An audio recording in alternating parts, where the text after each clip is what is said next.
압살롬에 대한 인물 연구를 하고 있는데요. 사무엘하 13장부터 18장까지 성경 정독반이죠. 성경 공부반하고는 좀 다르죠. 무슨 제자훈련, 인텐시브 클래스 같은 그 집중 훈련이라기보다는 성경 본문 텍스트 자체를 우리가 한자 한 절 읽어 나감으로써 이 성경 자체 그 본문이 주는 그 파워를 경험하고 잘 이해해서 이 말씀 자체가 주는 어떤 그 위로, 또 능력, 인도하심, 또 회개, 또 용서, 이런 어떤 그 부딪힘이 있을 수 있도록 우리 열린 마음으로 우리 한자 한자 읽어 나가는데요. 잘못하면 이게 또 그냥 성경 읽기 클래스처럼 될까 두렵습니다. 열린 마음으로 사람의 말이 아니라 하나님의 말씀으로 잘 받아들여서 신약하고는 다르게 또 구약에는 이 스토리가 있으니까 또 흥미진진한 것도 있지만 그 신약의 한자 단어의 의미를 살피면서 깊이 이렇게 문맥을 따져가면서 읽던 그런 재미도 있는 반면에 또 구약은 스토리를 통해서 이 사건, 역사를 통해서 하나님께서 어떻게 일하고 계시는가, 하나님은 어떤 분이신가, 역사를 통해서 우리는 무엇을 오늘날도 배울 수 있는가.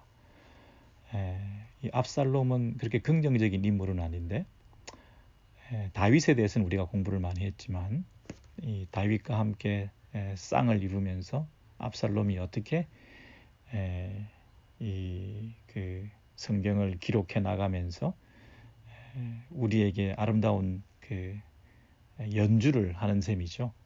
역사의 현장 속에 등장하는 그 인물들이 어떻게 일하고 있는가, 생각하고 있는가, 행동하고 있는가를 서로 대비해서 다윗과 대비해서 우리가 배움으로 우리가 또 큰 교훈을 또 얻게 되고 반면교사로 삼을 수도 있고 또 자신의 모습을 이 압살롬을 통해서 발견하게 되잖아요.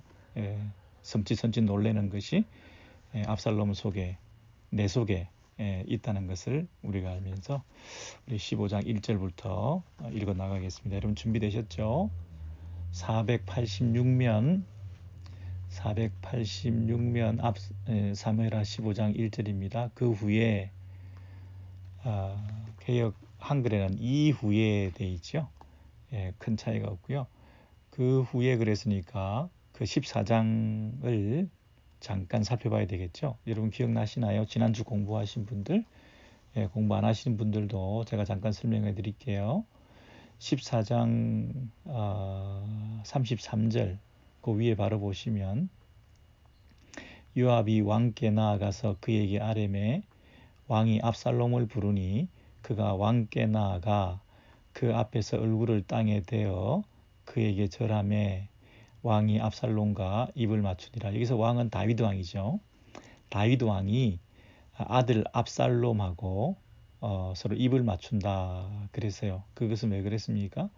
그동안 그 압살롬이 사고를 쳐가지고 도망을 가고 자기 그 외갓집에 숨어 있었는데 거기서 아무도 불러주지 않으니까 요압을 시켜서 다윗 왕에게 나아갈 수 있게 해달라, 다시 복권시켜달라. 자기가 이래봬도 이제 그 왕세자 암논이라고 하는 그 첫 번째 형님이 없어졌으니까 서열로 볼 때 자기가 이제 왕이 될 수도 있는 암중모색을 하고 있다가 이제 때가 되어서 자기도 예루살렘으로 돌아가고 싶어하는 그런 마음을 가지고 그러나 이제 불러주지 않으니까 자기 스스로 재기하기 위해서 그 요압을 불렀는데 요압이 뻔히 왜 부르는지 아니까 입장 곤란하니까 대답을 안 했다 그랬죠. 그랬더니 불을 질러가지고 요압의 밭에 제사상의 손실을 입혀가지고 요압이 찾아와서 따지게 만드는 압살롬에게 그래서 이제 얘기가 돼가지고 사실은 내가 왕께 나아가야 된다. 그러니까 요압의 입장에서도 압살롬이 앞으로 왕이 될 수도 있는 사람이기 때문에 그 다리를 놔준 거죠.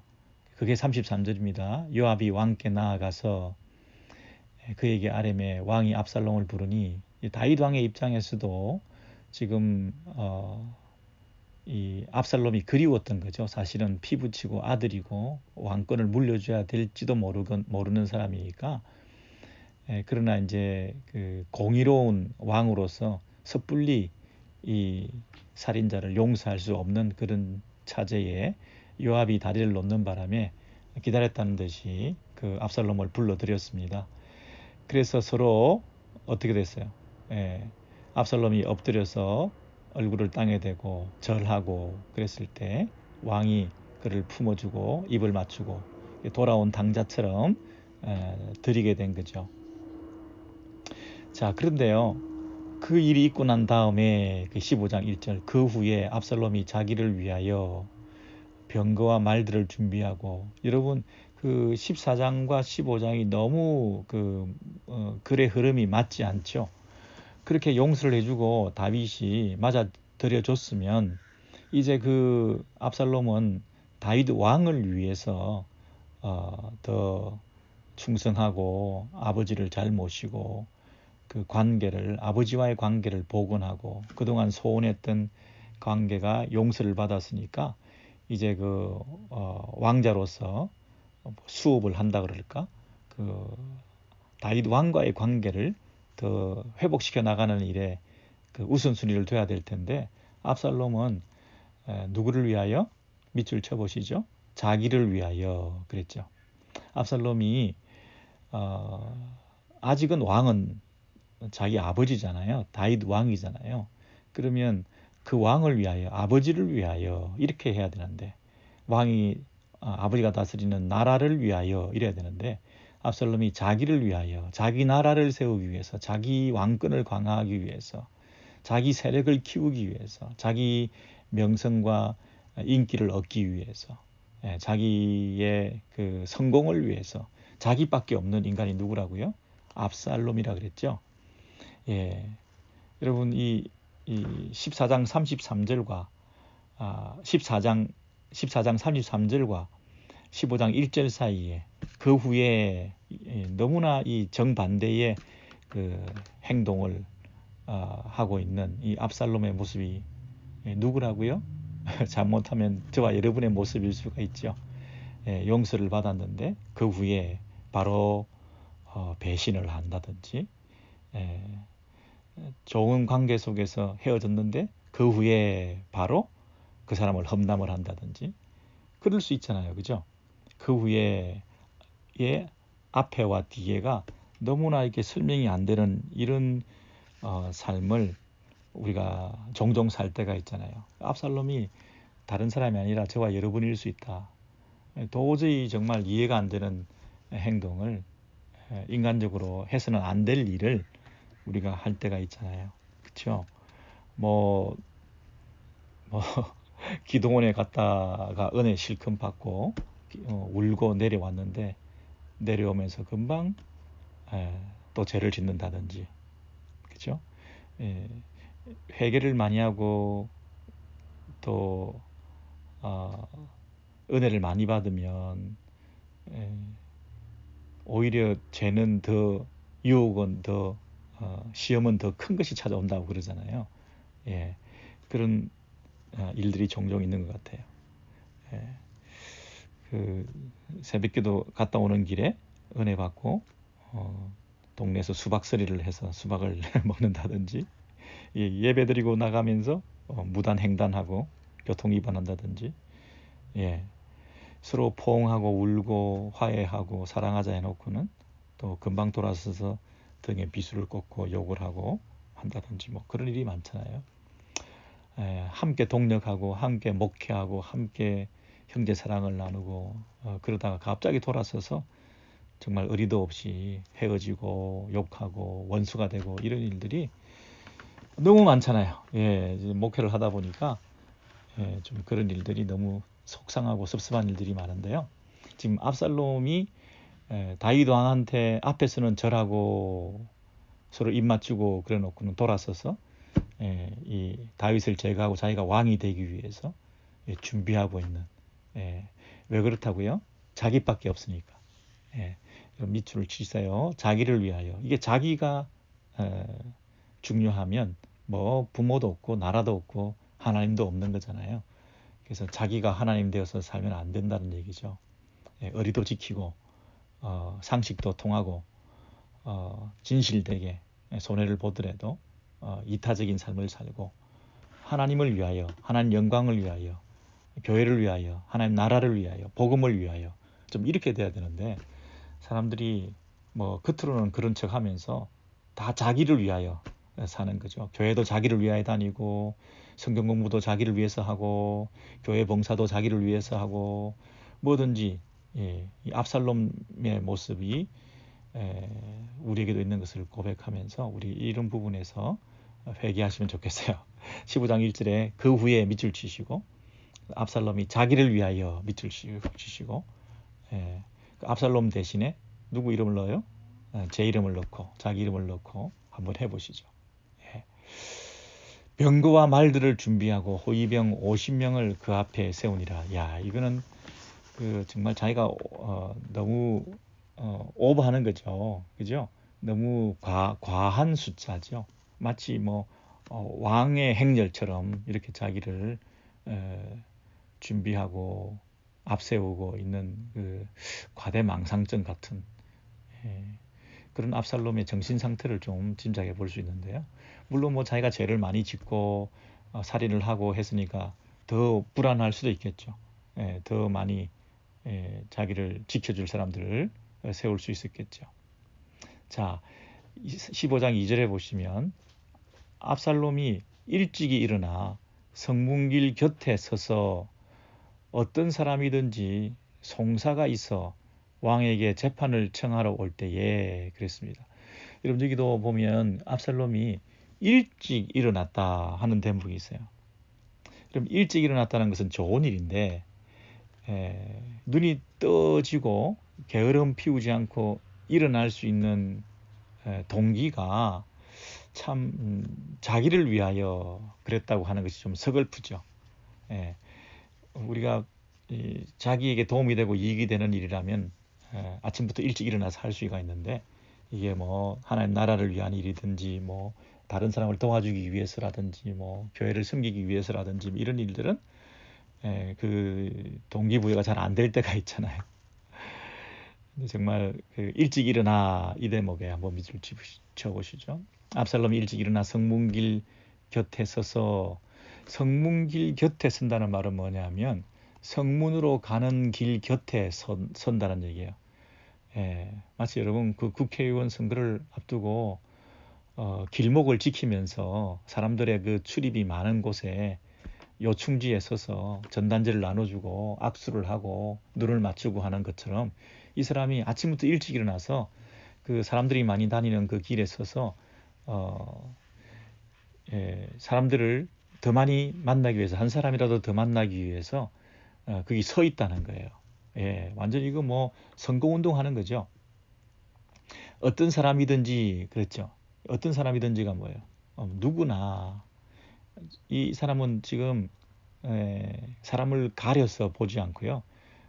모든 사람들을 다 자기 편을 만들기 위해서 누구에게나 다 친절과 호의를 베풀 그 마음의 자세가 돼 있는 거예요.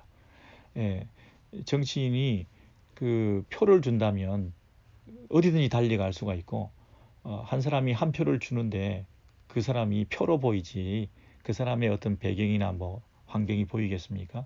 그러니까 너무나 중요한 거예요. 한 사람 한 사람이. 그래서 어떤 사람이든지 그 사람에게 다가가는 것이죠. 근데 그 성문 앞으로 이제 사람들이 다닌다는 얘기는 주로 어떤 행정적인 거, 재판적인 거, 억울한 거, 또 뭐 이런 것들을 처리하기 위해서 오는 사람들이 많았을 거 아니겠어요?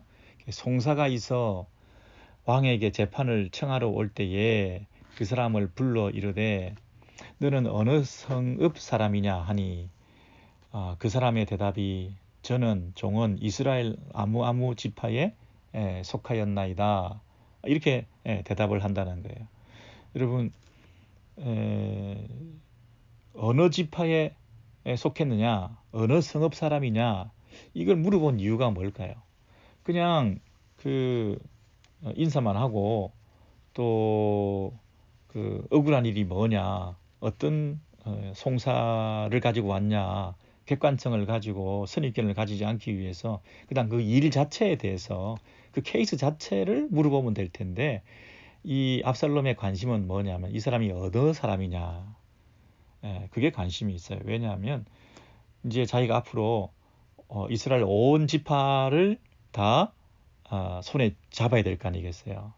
여기서 만나는 사람 한 사람 한 사람을 다 각 지파의 지방에 이렇게 흩어져서 총체적인 그런 지원을 받아야 될 입장에서는 각 지역의 분포나 출신에 대해서 스타디를 할 필요가 있는 거죠. 그래서 그 어느 성읍에서 왔다, 어느 지파 사람이라는 것을 잘 파악을 해서 나름대로 어떤 분석을 하고 개인 정보를 취득해야 그에 합당한 그 빅데이터를 조성해서 이 적절한 어떤 그 처리를 할 거 아니겠습니까? 그래서 일단은 그 어느 성읍 사람이냐 이렇게 물어봤다는 거죠. 3절에 보면 압살롬이 그에게 이르기를 보라 내 일이 옳고 바르다마는, 지금 희한한 것은 뭐냐면 지금 서로 있었던 대화는 어느 사람이냐 어느 성에서 왔냐 이 얘기만 있었는데 그 자세한 얘기를 듣지도 않았어요. 압살롬이 그에게 이르기를 보라 내 일이 옳고 바르다마는, 이 얘기 뭐예요? 이게 그 송사를 가지고 상대방을 고소하고 자기의 옳음을 증명하기 위해서, 그리고 분하고 억울한 일을 풀기 위해서 지금 이 송사를 위해서 왔잖아요. 그렇다면 이 사람이 제일 듣고 싶은 말은 뭐예요? 네가 옳다, 네가 바르다, 네가 틀린 거 없다, 너 정말 적절하고 네가 올바르고 네가 잘못된 거 하지 않았다는 얘기를 제일 듣고 싶을 거 아니에요. 그 사람의 심리를 잘 파악해서 압살롬이 네가 지금 들고 온 그 일 정말 네가 옳은데 그렇게 얘기를 하는 거예요. 그러나 지금 문제는 뭐냐면 너의 그 송사를 들을 사람을 왕께서 세우지 아니하셨다 하고 그랬어요. 이 사람의 이 싸움의 대상은, 이 송사의 대상은 자기 말고 그 다른 어떤 누군가와 싸우고 있는 거잖아요. 근데 이것을 방향 전환을 시켜가지고 이 압살롬이 누구에게 화살을 돌리게 만드나요? 너는 옳고 너는 바른데, 너는 이걸 싸움을 하고 송사를 걸기만 하면 네가 옳다는 건 내가 증명할 수 있겠는데, 그거를 지금 증명해줄, 재판을 제대로 해줄, 너를 대변해줄 그 사람을 왕이 세우지 않고 있다. 왕이 그 사람을 세워놓고 있지 않다. 이렇게 얘기를 함으로써 왕과 이 사람과의 그 적대적인 관계로 돌변시키는 거예요. 그 사람과 나와의 관계가 아니라 왕과 나와의 관계로, 나는 항상 옳고 나는 바른 것은 사실인데 왕이 제대로 해놨으면 나는 항상 바를 텐데 왕이 제대로 해놓지 않았기 때문에 내가 이런 억울한 일을 당했고, 이런 억울한 일을 당한 걸 보면 왕이 이걸 제대로 해놓지 않았다는 쪽으로 불평과 불만을 고조시키는 쪽으로 이렇게 방향을 틀어버리는 거예요. 왕 입장에 이 사람 입장에서는 압살롬의 얘기를 들으니까 그래 맞아 내가 옳은데 나는 이런 억울한 일을 당할 필요도 없는데 뭔가 체제가 잘못됐고 사회가 잘못됐고 구조적인 악이 있고 왕이 행정을 잘못했고 뭔가 이 재판의 절차에 문제가 있고 나를 이렇게까지 힘들게 만들 이유가 없는데 이렇게 사회가 공평하지 못해가지고 이렇게 됐구만. 도대체 왕은 뭐 하는 거야?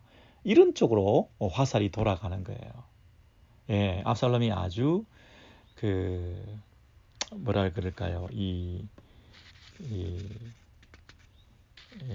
험담을 은근히 하고 또 여론을 이렇게 선동을 해서 백성들의 그 마음에 불만을 고조시켜 가지고 왕에 대한 그런 그 불편한 마음을 생기게끔 이렇게 하고 난 다음에 곧 이어서 뭐라고 하죠?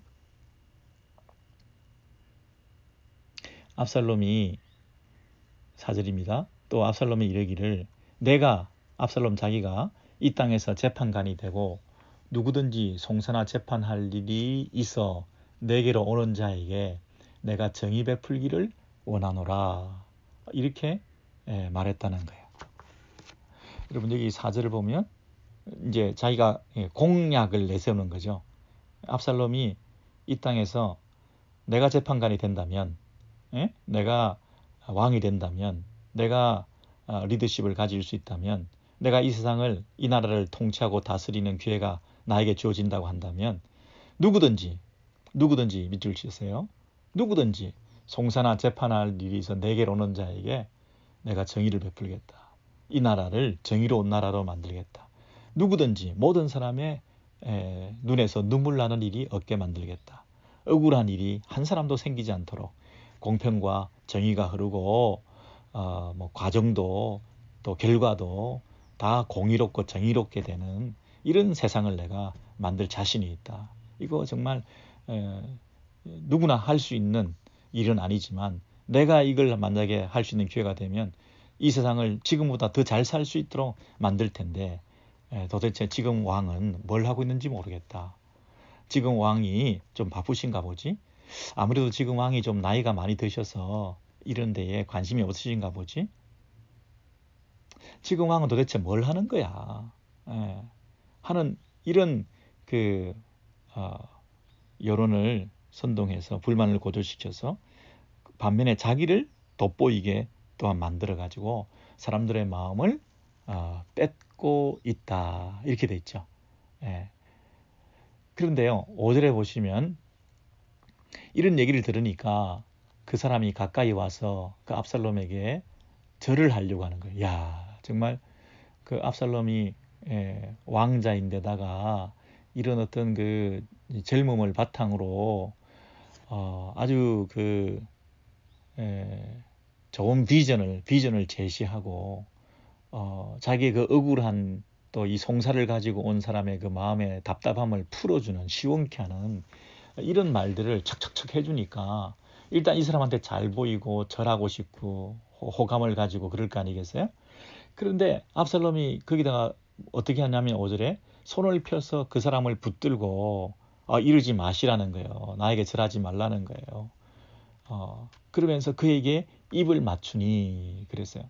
이 친절, 아주 사랑이 넘치는 자애로운 이런 리더십을 가지고 접근하면서 입까지 맞춰주고 이렇게 사랑을 베풀어 주는데요.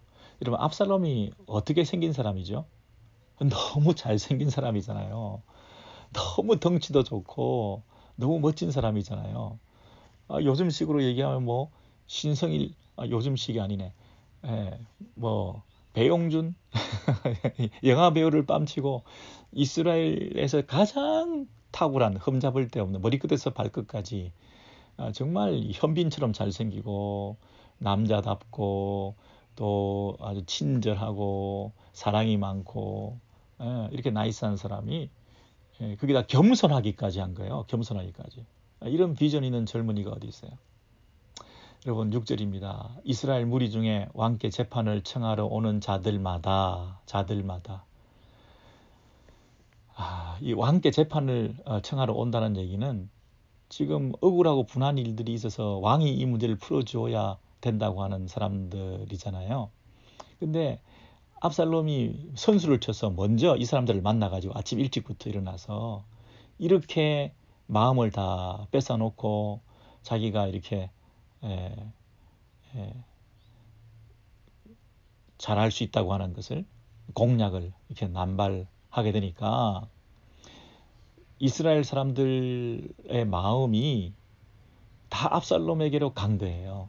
그것을 뭐라고 했어요? 압살롬의 행함이 이 같아서 이스라엘 사람들의 마음을 도적하니라. 압살롬이 훔치니라 이렇게 돼 있죠. 마음을 훔친다. 그리고 훔친다, 도적질한다 하는 것은 자기 게 아니라는 얘기죠. 그러면 이게 누구 거라는 거예요? 이스라엘 사람들의 마음은 사실은 어디로 가야 돼요? 이스라엘의 왕에게 사실은 가야 되는 거죠. 왕에게 충성하고 왕에게 신실해야 되는데 그 현재 왕인 그 다윗 왕에게 가야 될 그 충성심을 다 훔치고 도적질해가지고 압살롬 자기에게로 향하게 했다는 거죠. 이게 일종의 도적질이 되겠네요.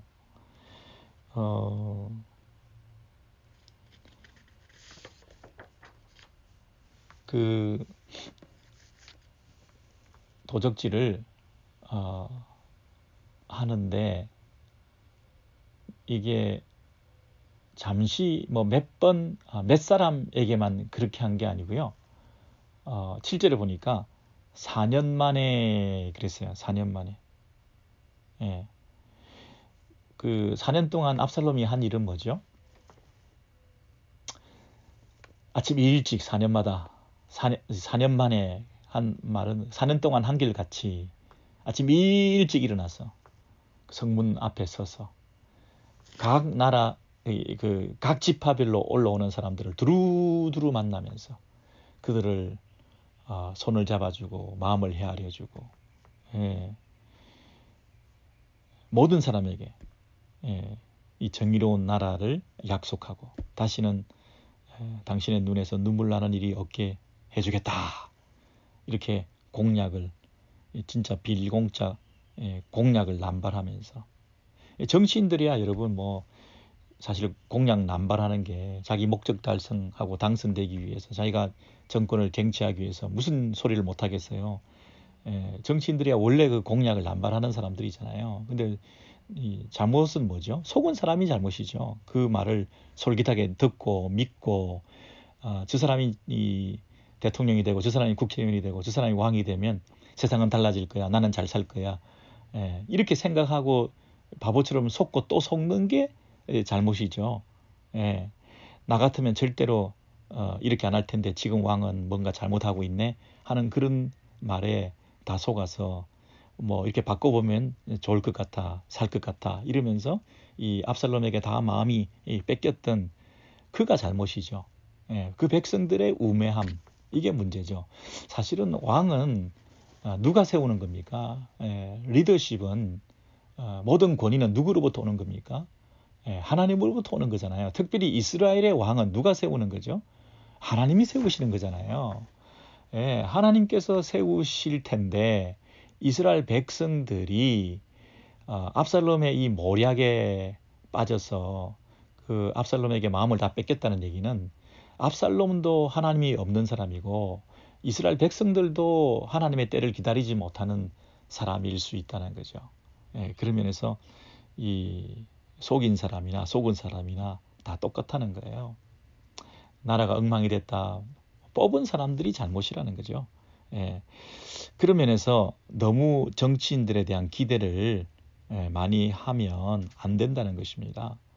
사실 그 다윗 왕이 되는 과정은 그 백성들이 추대했거든요. 백성들이 다윗이 이제 그 골리앗을 무너뜨리고 이제 개선하게 되고 사실 다윗은 자기가 잘나서가 아니라 하나님을 의지하는 바람에 하나님이 도와주셔가지고 그 골리앗을 이기게 됐잖아요.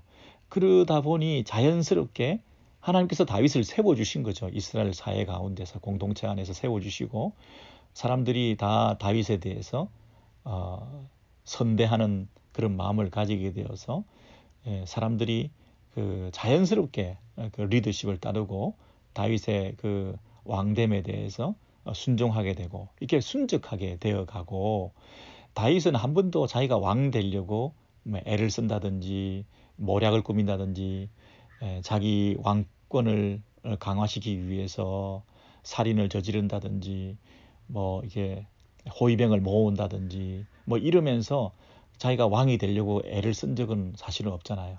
어떻게 하다 보니까 왕이 된 거거든요. 그 하나님의 때를 기다리면서 왕이 될 수밖에 없게 되었잖아요. 심지어 당시에 왕세자는 누군가요? 사울의 왕인 사울의 그 뒤를 이을 사람은 요나단 아니겠어요? 왕자로서 요나단이 준비하고 있고 대기하고 있는데 어떻게 다윗이 왕이 될 수가 있냐고요. 근데 희한하게도 요나단이 다윗의 가장 좋은 친구가 되잖아요.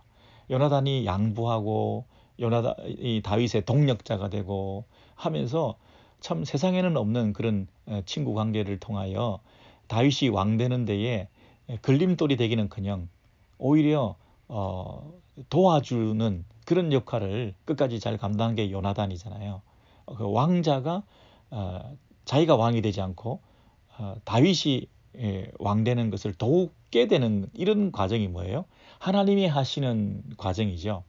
근데 그 반면에 이 압살롬은 어떤가요? 왕위 계승 서열 1번이었던 암논을 죽였잖아요. 자기가 제거해버리고 살인하러 제거해버리고 자기가 왕이 되려고 이 와신상담하다가 그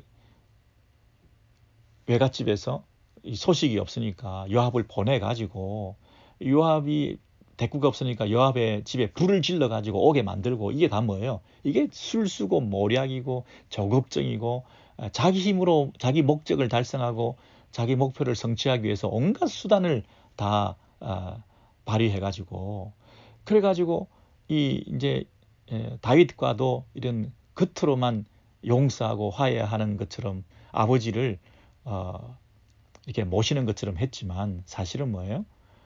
그 왕의 자리를 탐내기 위해서 자기 그 군사를 모집하고 또 여론을 호도하면서 자기 부왕을 다윗 왕을 이렇게 은근히 험담을 하고 뒤에서 끌어내리면서 세상이 요즘 왜 이런지 모르겠다. 뭔가 문제가 있네. 행정이 문제구만. 능력이 없구만. 하면서 자기가 더 잘할 수 있다고 하는 것을 막 이렇게 나타내 보이면서 이런 철저하게 하나님의 때를 기다리고 하나님의 뜻을 순종하는 왕 되는 과정을 다윗이 겪은 데 비해서 압살롬은 철저하게 자기 중심으로 하나님의 인도하심과 하나님의 도우심을 기다린 흔적이 전혀 없어요. 철저하게 자기 마음대로 자기 힘으로 자기 능력으로 자기의 어떤 지혜로 이것을 쟁취하고 얻어내려고 하는 데만 혈안이 돼 있는 이런 사람이 압살롬이었다는 거죠. 그렇죠, 여러분? 그 4년 만에 정말 이 4년 만이라는 걸 여러분 생각할 때 좀 흠칫 놀라지 않습니까? 야, 자기 목적 달성을 위해서는 이 4년을 조용히 뒤에서 기다리면서 작전을 짜고 이 사람들을 모으고 여론을 형성하고 이렇게 한다는 거예요. 4년에. 여러분 이 압살롬이 이전에 언제 또 이런 일이 있었나요? 그 자기 누이 동생 다말이 그 어려움을 당했을 때 그 암논을 치기 위해서 그 준비하는데 처음에는 아무 말도 하지 않고 있었잖아요. 처량하게 그 집에 돌아와 가지고 그 누이가 집에 와 있는데 뭐라고 했죠? 여러분 기억나시나요? 13장 20절에 이런 말씀이 있어요. 누이야, 지금은 잠잠히 있고 이것으로 근심하지 말고 그 오라버니 암논이 그렇게 했느냐? 이에 다말이 그의 오라버니 압살롬이 집에 있어 처량하게 지내니라. 그런데 23절에 보면 만 2년 후에 암논에 대해서 잘잘못을 전혀 말하지 않고 가만히 있다가 만 2년 후에 23절에 2년을 그대로 기다리다가 양털 깎는 일이 있는데 그때 어디에 나아갔습니까? 왕에게 나아가 왕이시여 이 양털 깎는 일이 있사오니 청하건대 이곳에 오셔서 이 일에 함께 해달라고 초대장을 보내잖아요. 이 일을 2년을 기다렸다가 다윗 왕에 나아갔던 것처럼 지금 15장으로 다시 돌아오셔서 만 4년 후에 압살롬이 누구한테 간다고요? 왕께 아뢰되 7절입니다. 15장 7절. 또 똑같은 패턴으로 왕께 아뢰되 내가 여호와께 서원한 것이 있사오니 청하건대 내가 헤브론에 가서 그 서원을 이루게 하소서.